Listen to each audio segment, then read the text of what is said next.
Hello everyone, this is Latasha Blanton from the Real South Africa Travel and Tourism. And you're going to have the opportunity to travel with Phil Scott to sunny South Africa. You guys are going to have the opportunity to come to Johannesburg, and you guys are going to be coming to Durban. And we're going to set it up perfectly. It's going to be like a luxury experience for you guys. At the same time, you're going to be getting some culture. And of course, you're going to get an opportunity to talk to Phil, hang out with Phil, and get his views on Africa and South Africa. You're also going to get an opportunity to explore the lifestyles here that are available in South Africa. And we're going to do all that for you in an amazing 10 days. We do hope that you go to the website and book, because we do look forward to seeing you here. Absolutely. Our website is therealsouthafrica.com. Go there, scroll down. You'll see a picture of Phil, and just go ahead and book there. So we'll see you here in what we like to call sunny South Africa.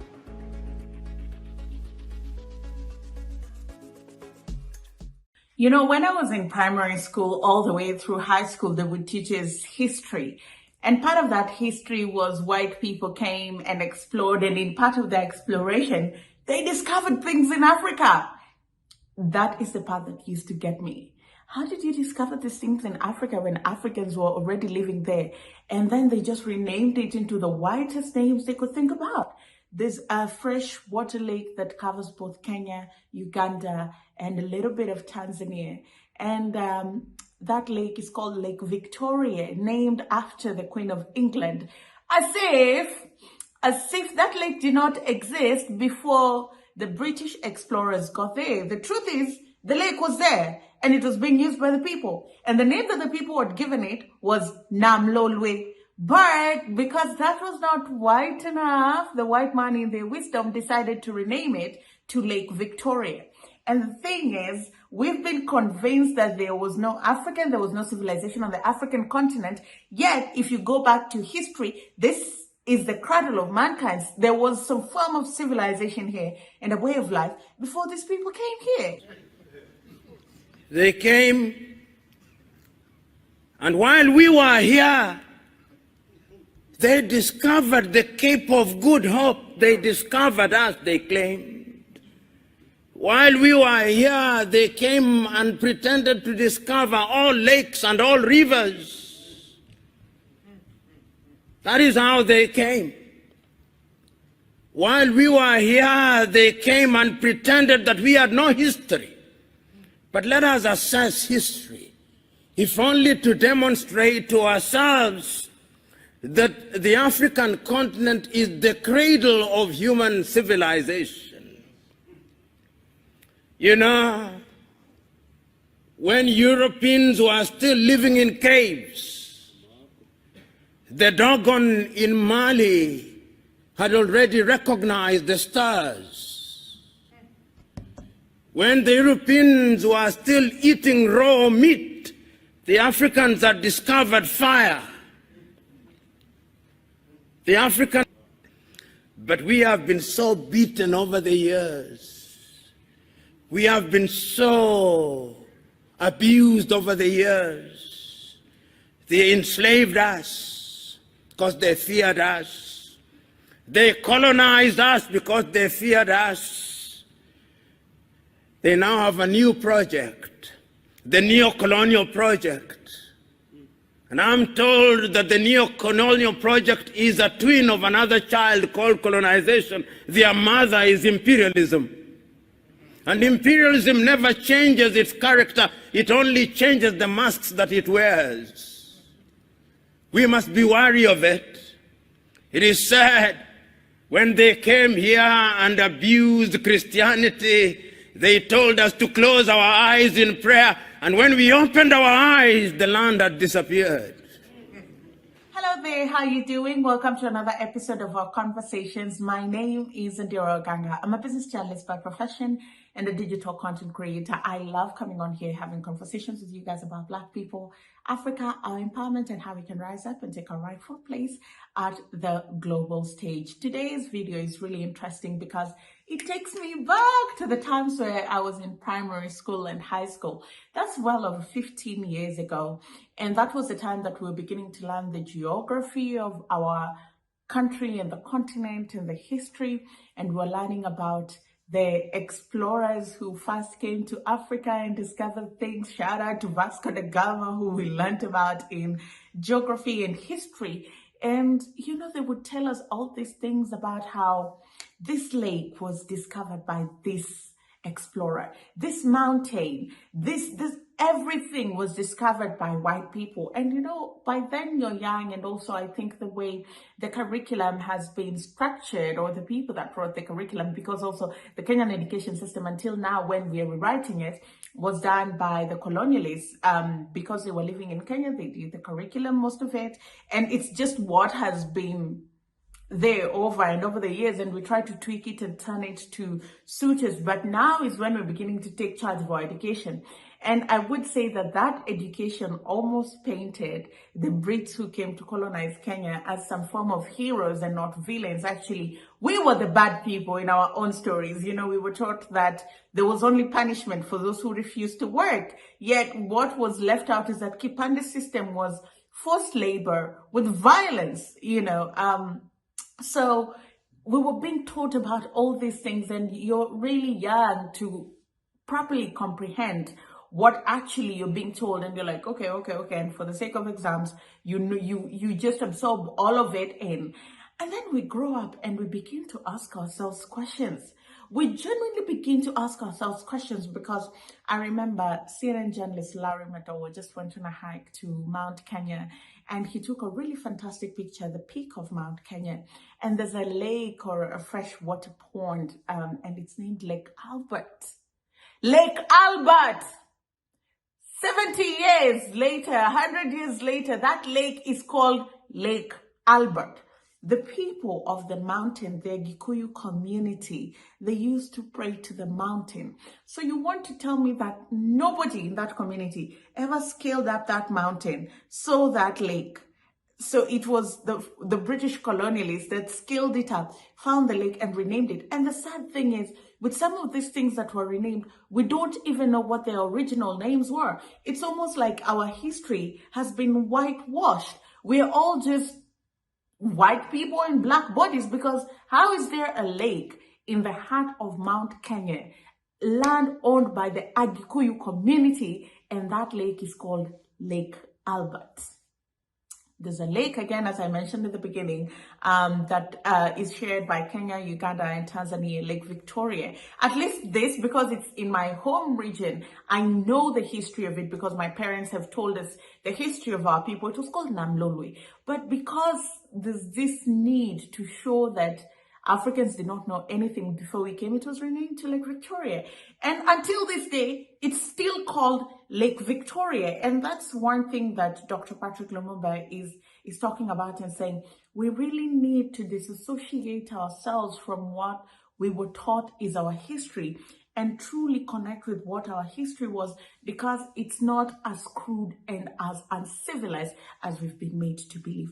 Outside of that, in rewriting or trying to paint history in a positive light that favors them, it started with slavery, right? Then it became colonization. And when we fought colonization, they came in a new way and made it neo-colonialism. Now, let's just interrogate how colonization found its way to the African continent.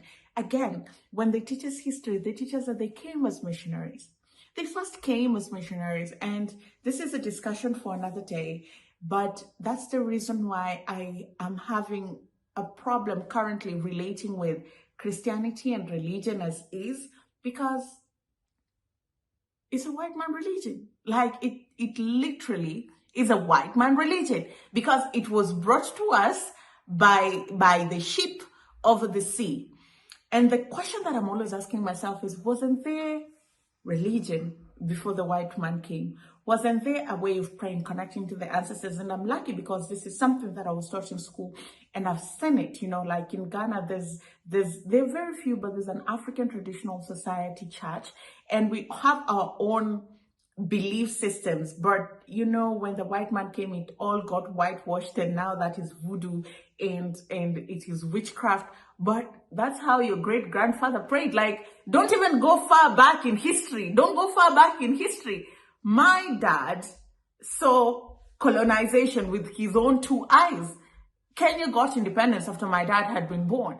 And even after independence, it took years before everything was finally handed back to the local people. So my grandfather was in the mix of colonization, to mean that for a better part of his life, or maybe my great-grandfather, they had the privilege to be authentically and unadulterated Africans.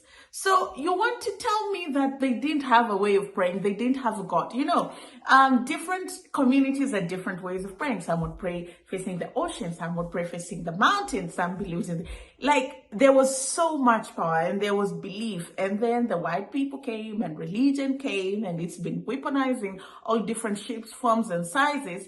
But what I am trying to say is, they came with the Bible, and Africans closed one eye to pray. And when they opened their eyes, the land was gone. And if you did not relinquish your land, you got a bullet to the land. So why are we still so obsessed with our oppressors?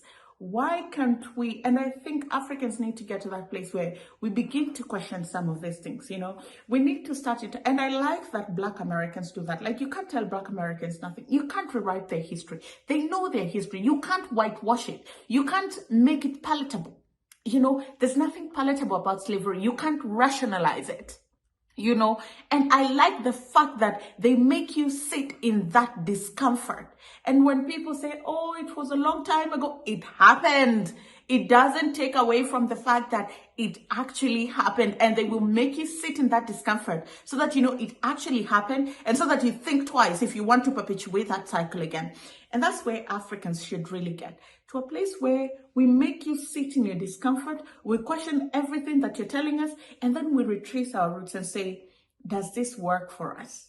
And then we run with it. If it was not the Portuguese, it was the Dutch. If it was not the Dutch, it was the Italians. If it was not the Italians, it was the French. If it was not the French, it was the Germans. If it was not the Germans, it was the English. We were victimized. That is our history. And when slavery had lost its luster, some from within their ranks pretended that they were abolishing slavery. They introduced yet another thing, the thing called colonization. They came into our continent and claimed that they had discovered us. They came, and while we were here, they discovered the Cape of Good Hope. They discovered us, they claimed. While we were here, they came and pretended to discover all lakes and all rivers. That is how they came. While we were here, they came and pretended that we had no history. But let us assess history, if only to demonstrate to ourselves that the African continent is the cradle of human civilization. You know, when Europeans were still living in caves, the Dogon in Mali had already recognized the stars. When the Europeans were still eating raw meat, the Africans had discovered fire. But we have been so beaten over the years. We have been so abused over the years. They enslaved us because they feared us. They colonized us because they feared us. They now have a new project, the neo-colonial project. And I'm told that the neo-colonial project is a twin of another child called colonization. Their mother is imperialism. And imperialism never changes its character. It only changes the masks that it wears. We must be wary of it. It is said, when they came here and abused Christianity, they told us to close our eyes in prayer. And when we opened our eyes, the land had disappeared. That is who they are. They are not our friends. I can still hear through the vicissitudes of time Your own Robert Mangaliso Sobukwe saying, there is only one race in the world, the human race. But the whites have forgotten that. The Arabs have forgotten that.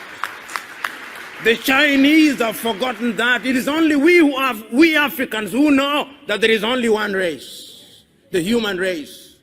It is our duty to remind them that that is indeed the divine instruction. Because the God that I worship cannot be bottled in little religions. The God that I worship cannot be contained in little books. The God that I worship is immanent and omnipresent. He is resident in our minds and in our hearts and in our very veins. It is only we Africans who know him in truth. You know, one thing I love about Dr. PLO is that he's very educated, very exposed, but also still very African at heart. I enjoyed listening to this whole speech.